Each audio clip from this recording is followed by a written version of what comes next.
কোন শাড়িটা পরবো গো? এইটা, এটা নাকি এটা? যেটা ইচ্ছে পরো, তোমাকে ভালোই লাগবে। আর যদি কিছু না পরি তাহলে কোন শাড়িটা পরবো গো? এইটা, এটা নাকি এটা? যেটা ইচ্ছে পরো, তোমাকে ভালোই লাগবে। আর যদি কিছু না পরি তাহলে? নমস্কার, আমি হলাম কাঞ্চনা আওয়াস্তি এবং আপনাদের আবার স্বাগত জানাচ্ছি ক্রাইম চক্রের একটা নতুন এপিসোডে, একটা নতুন কাহিনীতে। জীবনে বাঁচার জন্য কি কি প্রয়োজন হয়? একটা ভালো চাকরি আর একটা সুন্দর পরিবার, যারা আপনার সুখ দুঃখে আপনার পাশে থাকবে। কিন্তু এটা ছাড়াও আজও এত ভয়ঙ্কর ঘটনা ঘটে চলেছে যা শোনা মাত্রই গায়ে কাঁটা দিয়ে ওঠে। কোনো মানুষ কি এত নিচে নামতে পারে? একটি সুখী পরিবারে নজর লেগে যায়, তাও আবার বাইরের কোনো ব্যক্তির নয়, বরং পরিবারেরই একজনের। ওকে ভালো করে জিজ্ঞাসাবাদ করো, কিছু না কিছু তো ঠিক পাওয়া যাবেই। হ্যাঁ স্যার।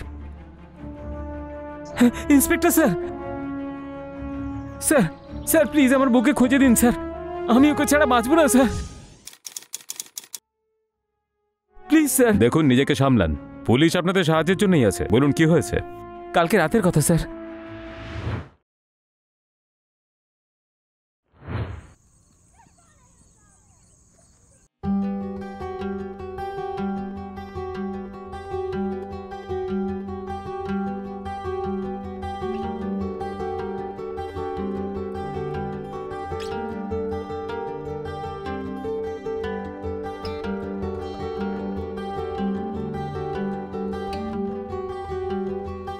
কোন শাড়িটা পরবো গো? এইটা, এটা নাকি এটা? যেটা ইচ্ছে পরো, তোমাকে ভালোই লাগবে। আর যদি কিছু না পরি তাহলে?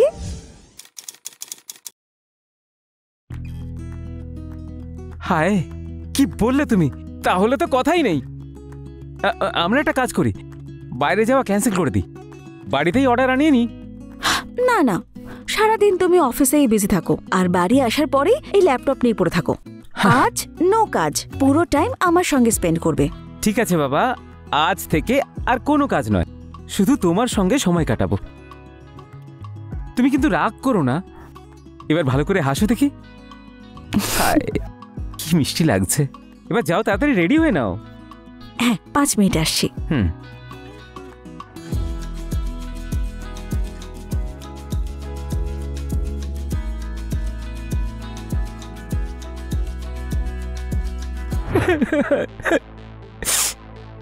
নিজেকে সামলান, কাঁদবেন না।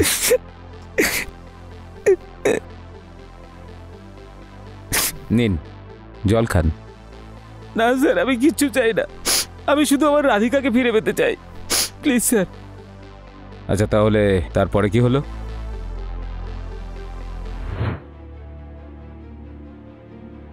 ডিনার কেমন লাগলো? ভালো ছিল। আইসক্রিম খাবে? এখানে পাশেই পাওয়া যায়। না, আমি খাবো না। আরে বাবা, মাত্র 5 মিনিট, আমি এই যাবো আর এই আসবো, তুমি এখানেই দাঁড়াবে, ঠিক আছে? ওকে।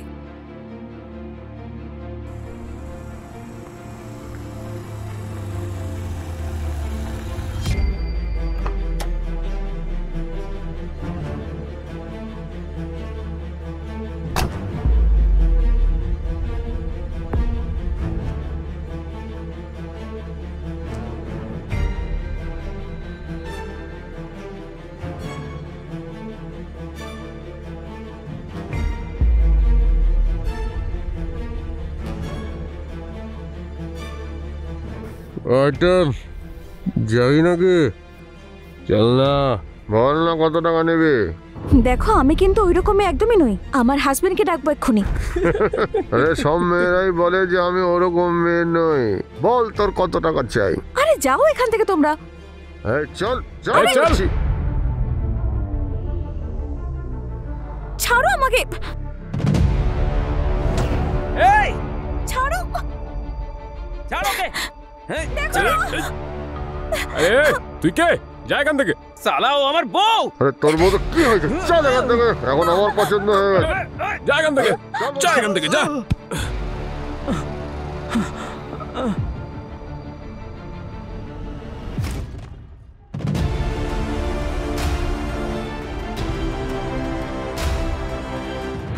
দেখুন নিজেকে সামলান আপনি, পুলিশ ডিপার্টমেন্ট আপনার সঙ্গেই আছে। আমরা আপনার স্ত্রীকে খুব তাড়াতাড়ি খুঁজে বের করব আর ওই দোষীদের কঠিন থেকে কঠিনতম শাস্তি দেব। আপনি বাড়ি যান। আচ্ছা, আপনি কোনো নাম্বার নোট করেছিলেন গাড়ির? স্যার, আমার মাথায় চোট লেগেছিল আর তারপরে অজ্ঞান হয়ে গেছিলাম আর সোজা এখানে চলে এসেছি। কিছু মনে পড়ছে না আমার। রাজদীপ স্যার। ওনার স্টেটমেন্ট লিখে নাও আর তাড়াতাড়ি ক্রস চেক করো। ঠিক আছে স্যার, আসুন।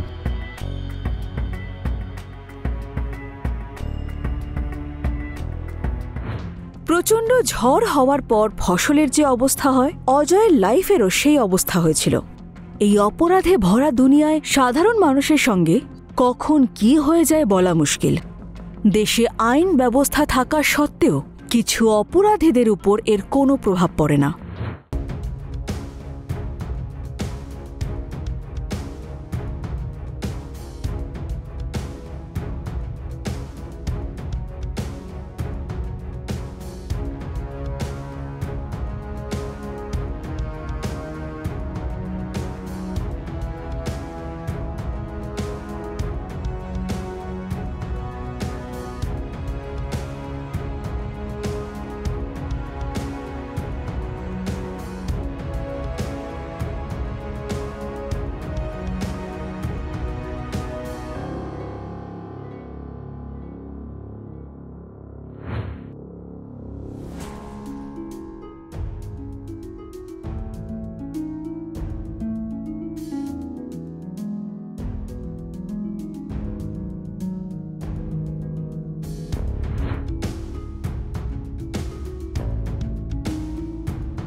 যেভাবে আপনি বলেছিলেন স্যার সেভাবে জিজ্ঞাসাবাদ করেছি। অজয় আর রাধিকা ওরা রেস্টুরেন্টে খেতে তো গিয়েছিল, আর অজয় ওখান থেকে বারবার পার্সেলও নিয়ে আসতো। স্যার আমার মনে হয় কেসটা একেবারে ওপেন। এটা কোনো লোকাল কারোরই কাজ না। এই কাজ কোনো লোকাল লোক করেনি, কেউ বাইরের করেছে। তোমরা কি সিসিটিভির ফুটেজ চেক করেছো? স্যার রেস্টুরেন্টে তো সিসিটিভি আছে, কিন্তু যেখান থেকে রাধিকা অপহরণ হয় সেখানকার আশেপাশে কোনো সিসিটিভি নেই। আমি অনেককে জিজ্ঞাসাবাদও করেছি, কিন্তু কোনো প্রমাণই নেই স্যার। যত দিন যাচ্ছে কেসটা প্যাচালো হয়ে যাচ্ছে। ওই রেস্টুরেন্টের নাম কি বলেছিলে তুমি? সার্থক রেস্টুরেন্ট অ্যান্ড বার। সার্থক রেস্টুরেন্ট অ্যান্ড বার। একটা কাজ করো, অজয়ের অফিসে যাও আর ওর কলিগদের জিজ্ঞাসাবাদ করো ফার্স্ট। স্যার।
হ্যাঁ রাজদীপ বলো। স্যার আমি অজয়ের অফিসে আর আশেপাশে প্রতিবেশীদের কাছে জিজ্ঞাসাবাদ করলাম, বিশেষ কিছু তো জানতে পারিনি। কিন্তু স্যার এ রাধিকা ওর দ্বিতীয় বউ। তাই নাকি? তাহলে প্রথম বউ কোথায়? স্যার ও তো মিরা রোডে থাকে, আমি আপনাকে ডিটেলস পাঠিয়েছি।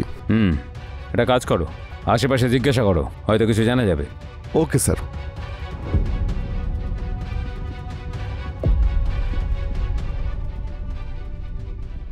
স্যার আমরা পুরো চেষ্টা করছি, খুব তাড়াতাড়ি কিছু না কিছু জানা যাবে। ওকে স্যার, জয় হিন্দ স্যার। স্যার আমরা আশেপাশে জিজ্ঞাসাবাদ করলাম, প্রতিবেশীরা ওদের কথা বলল যে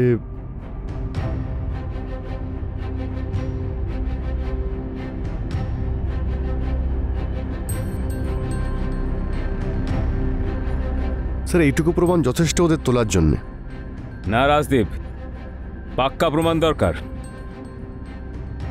স্যার পুলিশের লাঠির বাড়ি খেলে না এমনি তোতা পাখির মতো বলতে শুরু করবে। ঠিকই বলেছ, ও পালিয়ে যাওয়ার আগেই ওকে তুলে নেওয়া যাক।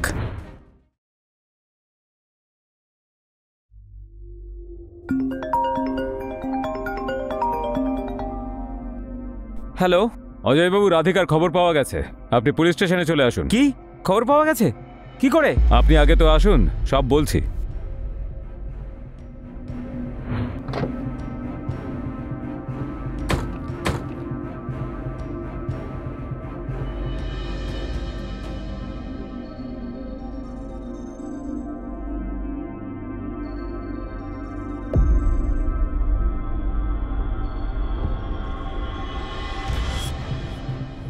কিরে তুই কোথায় পালাতে চাইছিলি? হ্যাঁ স্যার আমি তো পুলিশ স্টেশনেই যাচ্ছিলাম। চল দুজনে একসঙ্গেই যাই। আচ্ছা।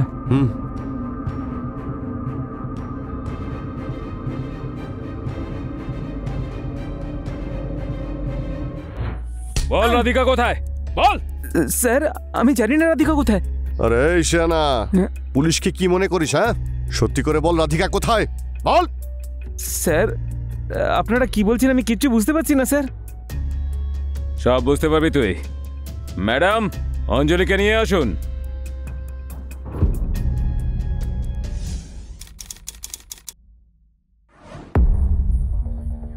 অঞ্জলি বলো সেদিন কি হয়েছিল। দেখো তোমার ভয় পাওয়ার কোনো কারণ নেই, প্লিজ বলো। স্যার যেদিনকে রাধিকা মারা গেল তার একদিন আগে রাধিকার অডিও মেসেজ পেয়েছিলাম আমি ওকে ফোন করার চেষ্টা করি, কিন্তু ওর ফোন সুইচ অফ বলছিল।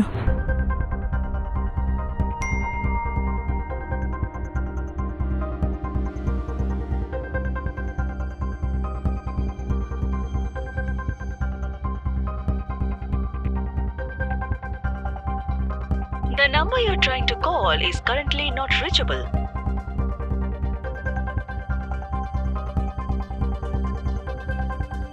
The number you're trying to call is currently not reachable.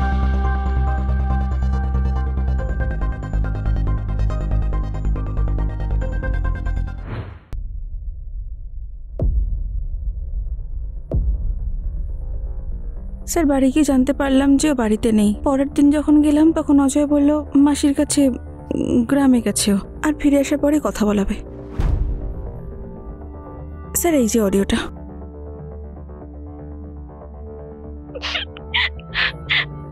অঞ্জলি আমার খুব ভয় করছে, এই অজয় মানুষ না একটা পশু, ও আমাকে মেরে ফেলবে। যদি আমার কিছু হয়ে যায় তাহলে আমার মা বাবাকে এই অডিও শুনিয়ে দিও, ও আমার সঙ্গে সবকিছু করতে পারে। যদি আমার কিছু হয় তাহলে তার জন্য একমাত্র দায়ী অজয় হবে। তাড়াতাড়ি এসো। অজয় আমাকে ডাকছে, আমি এখন যাই।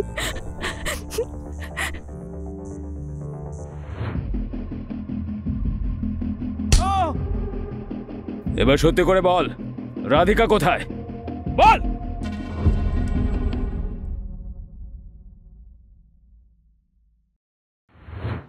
আরে কোথায় গেলে, তাড়াতাড়ি করো। আরে বাবা আসছি।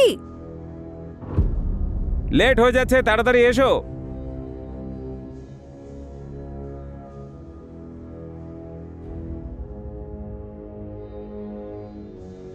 যাওয়া যাক।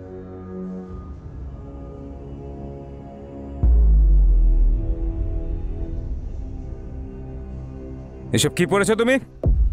One piece. যাও গিয়ে চেঞ্জ করে এসো। আরে এতে খারাপ কি আছে? তোমাকে কতবার বলেছি আমি এইসব ছোট ছোট কাপড় পরে আমার সামনে তুমি আসবে না। এটা পরলে অসুবিধা কি আছে সেটা তো বলবে। এক্ষুনি বলছি আমি তোকে, আমার সঙ্গে তর্ক করবি?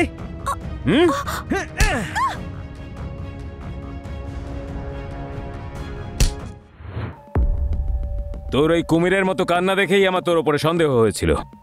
আর যখন তোর প্রথম বউয়ের সঙ্গে দেখা করলাম তখন তোর পাগলামির ব্যাপারে জানলাম আর তোর উপরে নজর রাখতে শুরু করলাম।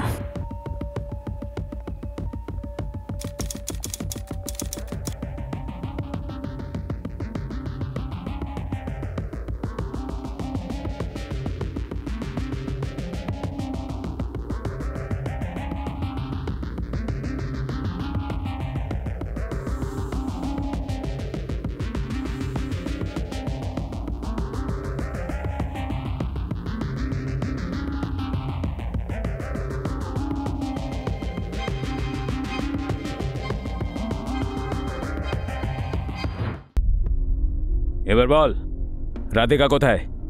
বলবি কি? বল।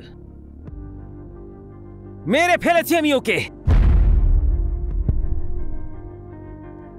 খুব বেশি সেজে ঘুরছিল, শরীর দেখানোর শখ জেগেছিল ওর, সেই জন্য মেরে অ্যাসিড দিয়ে জ্বালিয়ে দিয়েছি আমি ওকে।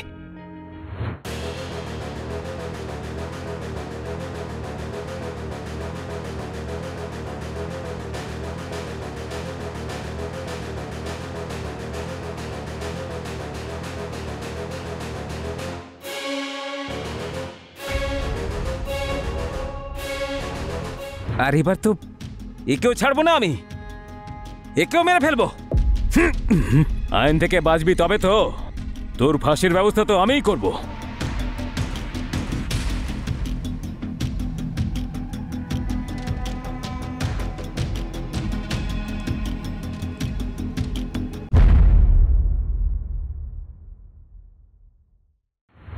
কথায় বলে যে মানুষের চরিত্র কখন বদলে যায় বোঝাই যায় না। অজয়ের মতো ভক্ষকেরা এই সমাজে চারিদিকে ঘুরছে। এরা আপনার আমার মতো সাধারণই হয়। বহুবার এরকম দুমুখ মানুষেরা সমাজকে এমনভাবে ঠকায় যে আমরা সবাই সেটাকেই বিশ্বাস করি। এদের থেকে আমাদের সাবধান থাকতে হবে। আর যদি আপনার এতটুকু সন্দেহ হয় তাহলে শীঘ্র সুরক্ষিত স্থানে গিয়ে নিজেকে এরকম পশুদের হাত থেকে বাঁচাতে হবে। আমি হলাম কাঞ্চনা আওয়াস্তি আর আজ বিদায় নিচ্ছি। আবার দেখা হবে ক্রাইম চক্রের একটা নতুন এপিসোডে নতুন কাহিনী নিয়ে। ততক্ষণ সুরক্ষিত থাকুন, সাবধান থাকুন। জয় হিন্দ।